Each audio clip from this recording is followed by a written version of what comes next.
Пупсятки, у нас сегодня плановый осмотр у нашего гинеколога. Сегодня мы увидим нашу бусинку. В очередной раз мы полюбуемся, поговорим с ней. Надеюсь, все там хорошо. И сегодня у нас очень много вопросов к врачу. Я себе список написала, Копчик тоже отдельно написал. Надо ничего не забыть, не пропустить, потому что сегодня уже надо поговорить про список вещей, которые надо собрать в роддом, ну, чтобы он там подсказал что-то или сказал мне, что сама ищи информацию. Я, конечно, уже список вот такой вот написала, но просто тут в Германии немножко все по-другому. Я писала совместно с девочками, всеми своими, которые рожали в наших странах, и у нас в роддомах вроде бы как намного меньше всего дают. Тут одноразка, все, кучу всего дают, поэтому это брать не нужно. Поэтому мне нужно уточнить все у доктора. Еще нам надо взять направление в роддом. Вроде как здесь можно поехать в роддом, грубо говоря, на экскурсию, ознакомиться там с палатой, посмотреть, что как, договориться про все детали, не знаю. Тут не так, как у нас, там ты выбираешь врача, идешь, ну, типа, он, когда ты будешь рожать, он приедет именно к тебе, будет принимать роды. Нет, ты тут в какую смену попадаешь, тот врач у тебя примет, все врачи хорошие, и это мне, если честно, очень нравится. Я не люблю вот эти все там подачки, выбирачки, кто-то лучше, кто-то хуже. Все врачи, я надеюсь, хорошие, и все у меня придет очень хорошо, так как я настроена. А Копчик едет с курсов. Я уже почти собралась, жду его команду, спущусь, перекусик ему взяла. Я молодец, вроде ничего не забыла. Но могла и забыть. И еще не сказала самое главное. Приятного, дорогишек. Это и было самое главное. Приятного. Да. Сегодня мы с врачом первый раз будем говорить в открытую, что мы знаем, что там девочка, потому что до этого вы поняли, да, как у нас происходило. Мы приходили, напоминали ему, что мы не знаем пол ребенка и не хотим знать до рождения, типа нам не говорить. Он сам попросил, напоминайте мне, потому что я забуду. Конечно же, у него пациентов много, поэтому вот так вот. А прошлый раз он нам отдал конвертик, и мы это не обсуждали. Сегодня, получается, первый раз мы сможем там в открытую спросить, там, ну, все говорить, что наша бейбочка, девочка, да? Папусик. Да, любимая. Все, папусик за нами приехал, едем в больничку. Настрой хороший, все хорошо. Не знаю, не посмотрела я анализы сегодня какие-то будут брать, у меня не будут. Ну, неважно, что нужно, то пусть и делают. Мы полностью доверяемся врачам. Все. Все. Вот так моя красавица лежит, уже животик вверх. Ей хорошо, поясничка болит, но все отлично. Что ты нам скажешь? Что надо не забыть у доктора спросить по поводу бандажа. Да, обязательно спросим у доктора по поводу бандажа. И не надо со мной повторять. Вообще не надо. Есть шеф. Что еще пожелаете? Я хочу сказать, Говори. что у меня Что? взяла кровь медсестричка новая. Новая медсестричка взяла кровь? Новая медсестричка взяла кровь абсолютно безболезненно. Молодец она. Но она не разрешила снимать. Но она не разрешила снимать, поэтому я на нее разозлилась все равно. Но она молодец. Но она молодец, она не сделала Танюшке больно. Ну, ей спасибо сказали. Да. Вот танцы. Типа танцы начинаются. Видишь, какая тихая, спокойная, да? Да, сегодня нету этого. Ну, может, спит сейчас. Она ночью танцуется, напрыгается себе нормально. Всю ночь это делала. Такое мне. Кстати, я забыл тебе рассказать, что я видел во сне. Я видел во сне, как наша девочка родилась. Ты серьезно? Да. Девочку прям видел? Да. Серьезно? Она была так похожа на меня? Да. Да, серьезно говорю.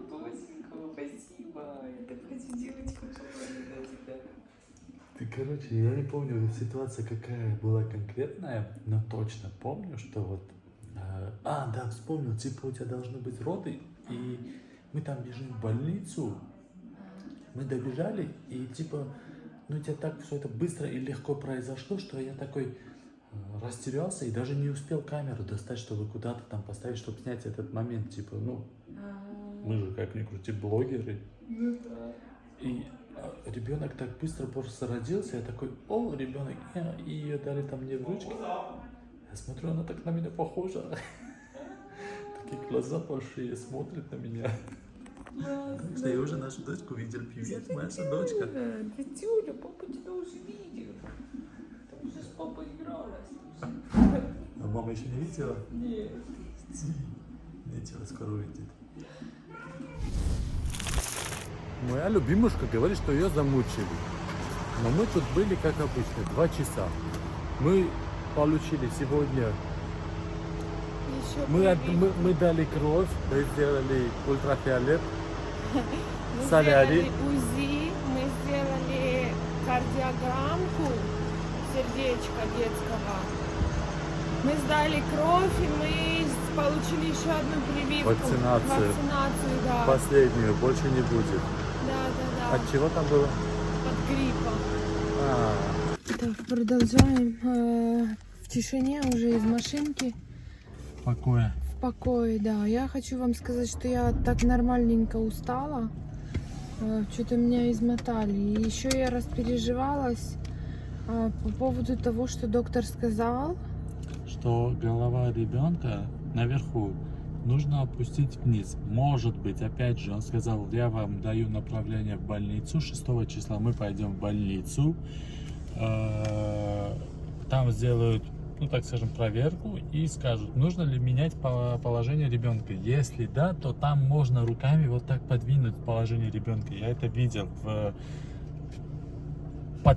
поэтому в интернете я видел, как это делают. Так что это не болезненная, это не страшная процедура. Если все окей, то все окей, так и оставляют ребенка.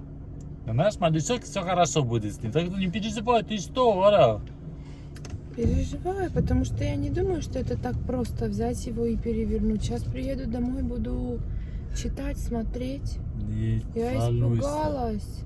Яра, я с тобой, ничего не надо пугаться, я тебя не дам в обиду. И малыша тоже, а малыша вообще никогда ни за что. Что ты тут мне рассказываешь? Я не знаю, может, я ошибаюсь, но насколько я знаю, что в случае, если ребеночек не перевернется и головушка будет вверху, хотя я думала все это в последнее время, что она уже перевернулась, потому что внизу живота я чувствую такую, как будто бы икоту, ну, что когда малышка икает, такие постоянные какие-то толчочки, и я думала, что там головушка. А вверху то, что она меня бьет, я думала ножками. А оказывается, вообще все наоборот. Оказывается, она не перевернулась. И я, насколько знаю, что это тогда грозит только кесарево. Самостоятельно рожать нельзя. Ну, не разрешат, если она не перевернется. Надо только вниз головкой. Сейчас пойдем домой, без паники, посмотришь видео, как ребенка поворачивают и успокоишься, хорошо? Да. Давай, не переживай, любимая. Я тебе обиду не дам, а малыша тем более. О чем ты говоришь тут? Тут я разнесу всех. Ты Разнесу разнесешь. всех, если что. А рожать-то мне? Так я разнесу боюсь. и спокойно будешь рожать. Ладно. Доча, ты слышала, да? Папун, что нас тут. Он нас защитит. Ладно, все, пошли, я голодная. Давай домой кушать. Как волк. В общем, признаюсь вам честно, я переживаю жутко по этому поводу, потому что я слышала разные истории, и я сейчас их откидываю далеко, я их стараюсь не вспоминать, но они все равно в памяти есть, и это никуда не денется, потому что человеческий мозг это такое, не знаю, как назвать. Короче, это что-то такое, что оно само руководит тобой. И я вам скажу честно, я уже так и поплакала. Копчик меня успокаивает и говорит, все хорошо. И мы уже позвонили его маме. Мама работала в роддоме и много об этом знает. Она тоже вроде успокоила. А у меня, знаете, на душе какой-то такой комок. Я не знаю почему.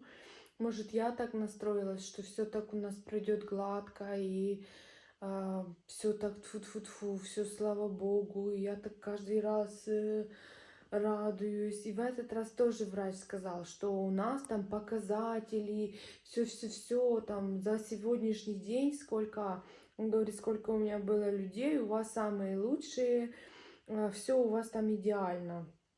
Но типа то, что она не перевернулась, это не есть хорошо, и вам ее будут переворачивать. И если нет, то, он ничего не сказал. Но я-то понимаю, что если нет, то это, наверное, будут преждевременные роды, причем кесарево. Я так мечтала, так хотела родить самой. Дотя, ты так знаешь, когда мама тебе говорит, да, так бьется, так она там... В общем, я так хотела родить самой, потому что я надеюсь, это мои не последние роды.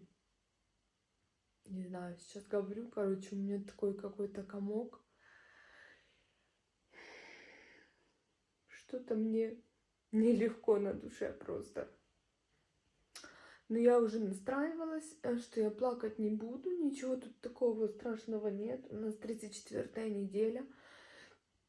В принципе, доходить осталось чуть-чуть, и насколько тоже, опять же, я там, по ютубу там разных врачей слушаю, что главное до 37-й недели хорошенечко доходить, а дальше можно уже, в принципе, плодик созревший полностью, можно и рожать. То я надеюсь, что все хорошо, нам осталось чуть-чуть. И что тебе все хорошо.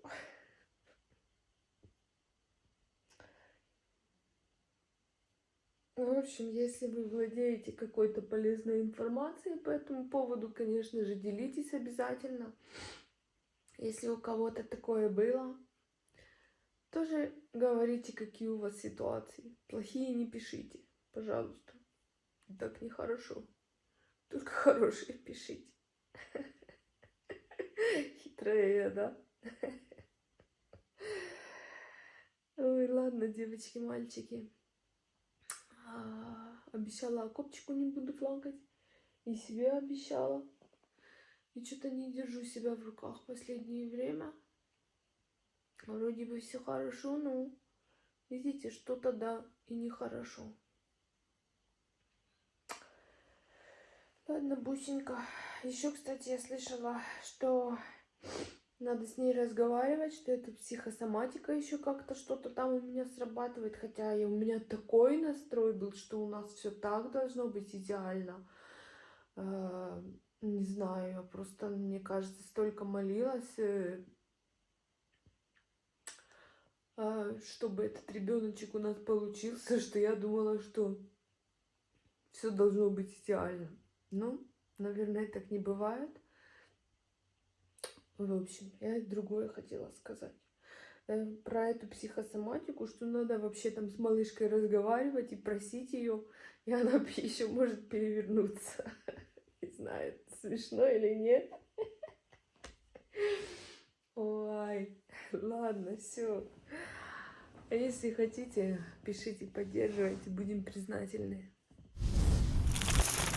Ребята, новости на сегодняшний день.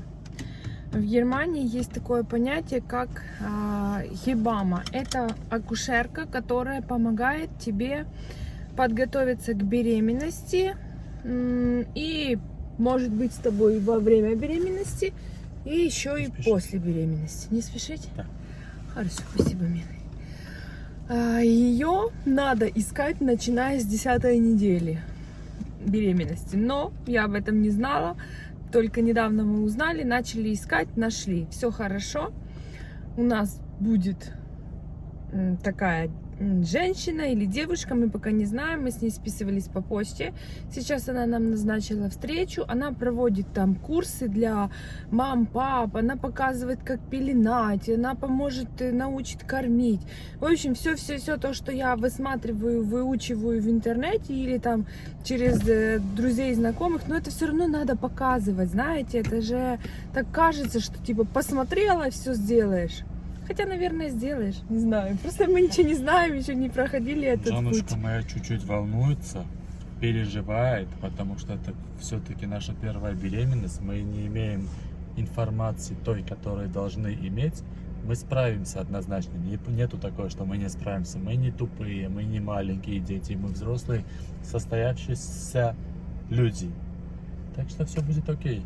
Не боись, любимушка. А ты прямо сейчас в комментариях напиши поддержку моей женушки. Благодарствую. Хочу поделиться своими впечатлениями после знакомства с нашей акушеркой.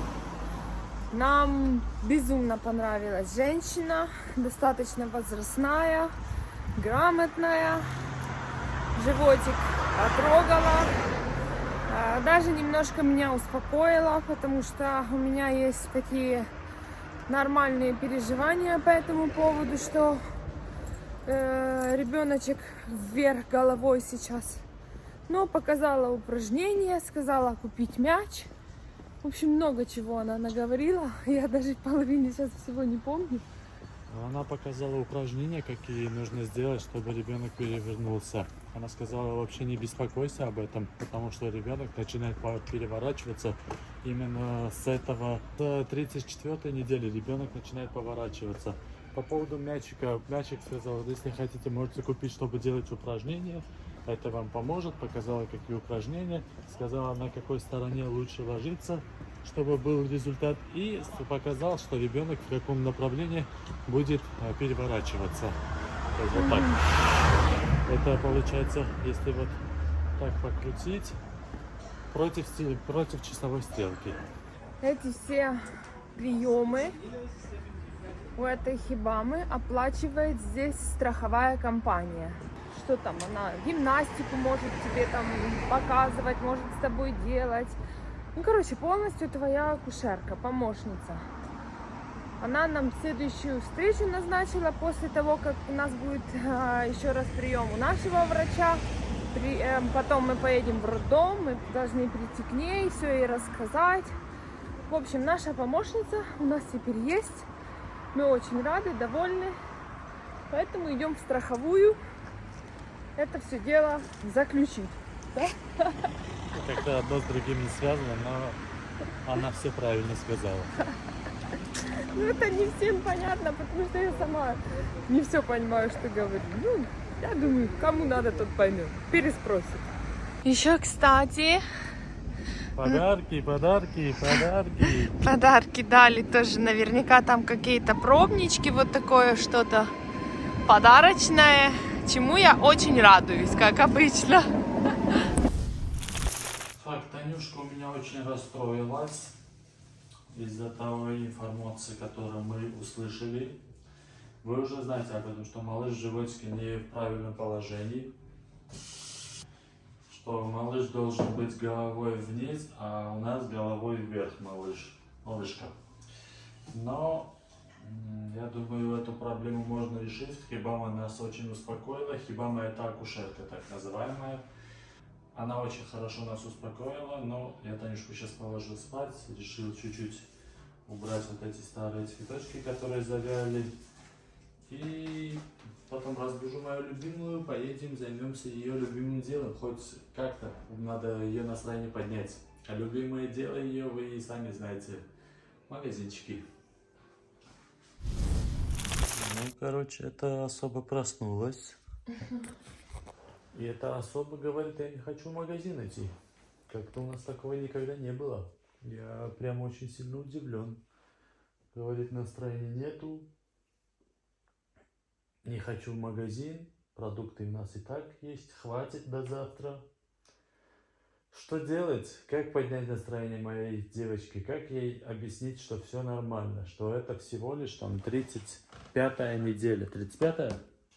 34-я. 30. Я за это расстроюсь. 34-я. А чё расстраиваться? Что я тебе 10 раз сказала, а ты забываешь. Какая неделя? Ну и что? Ничего. Вот видишь, нет уже причин расстраиваться. Так что все хорошо. Не беспокойся, не переживай. Конечно же, я тоже очень сильно переживаю и беспокоюсь о том, что вот с нами происходит. Но в любом случае, я уверен, что у нас все хорошо. И мы со всеми трудностями справимся. И наш малыш просто, понимаешь, малыш такой все время, что, где, как хочет услышать, понять. Поэтому она там головой вверх. Все время на ногах присутствует. Это еще и армянка, она может быть такая просто уперлась себе, вот так хочу и все. Ну вот, она на движе. Поэтому не надо беспокоиться. А так, еще разочек повторюсь, Хебама, акушерка, хорошенечко успокоила меня в данном случае. Она сказала, ничего такого. Там упражнение показала, я уже помню, если там спина будет болеть, как смягчить эту боль. И показала, как наша дочечка должна двигаться, в каком направлении. То есть вот так. Я, если что, И там сказала руками мне... подтолкну. Да, кстати, когда она меня там, ты говоришь руками, если что, перевернут, я видел, ничего страшного. Она просто попробовала, где она. Ты знаешь, мне как больно было, я уже кричать хотела, типа, уберите руки. Ну, любимушка, надо чуть-чуть А от моей дочери руки забрали все. Надо чуть-чуть потерпеть вот эту боль, чтобы Я так не дамся ничего решить делать. проблемку. Еще, короче, Хибама сказала, говорит, спи на эту руку, потому что малышка должна идти в эту сторону. Ну, то есть, В понятно. эту сторону спать. Да, я сплю сейчас только на боках. И переворачиваюсь я с бока на бок часто, потому что меня бедра еще и болят. Представьте, таз расходится, меня попа, грубо говоря, болит. На спине я вообще не могу лежать, на животе соответственно. И она говорит, переходи на эту руку спать. А рука у меня это болит от прививки. Ладно, завтра уже не будет болеть. Раз сегодня только второй день, будет она В сегодня. прошлый раз сильнее болела. 4-й день, 4. Ты что с меня смеешься? Она говорит, я на правом или на левом боку сплю, а я же рано просыпаюсь, 5:30, и смотрю, как она спит. Она спит вот так, на спине. Да не сплю я так. Ну, бывает, я так Какой просыпаюсь, бывает? Ты но у сегодня... меня спина, позвоночник, Ты всё сегодня болит. точно, я каждый день вижу, как ты спишь, но я сегодня точно помню, как ты спала. Вот так на спине. Я каждый раз, когда ухожу, целую ей в ручку или там, если удобно, в щечку, она лежала так, на спине. Это...